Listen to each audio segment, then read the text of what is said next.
గీత మీ టీమే కొత్తగా జాయిన్ అయ్యాను. సాఫ్ట్వేర్ ఆఫీస్లో టీమ్ లీడర్స్ అమ్మాయిల్ని హ్యారస్ చేయడం కామన్ అని నాకు తెలుసు. కానీ అందరూ చెప్పారు మీరు చాలా డీసెంట్ అని, సిన్సియర్ అని, అమ్మాయిల్ని కనీసం కన్నతోనే చూడరని. వాళ్ళు చెప్పారని కాదు, నేను చూడగానే అనుకున్నా మీరు పర్ఫెక్ట్ గా.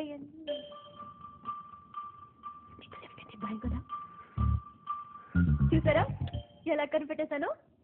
మిస్టర్ పర్ఫెక్ట్, కొంచెం డిఫెక్ట్. ఎనీవే, మీలాంటి టీమ్ లీడర్ దొరకటం with small defect I'm very lucky.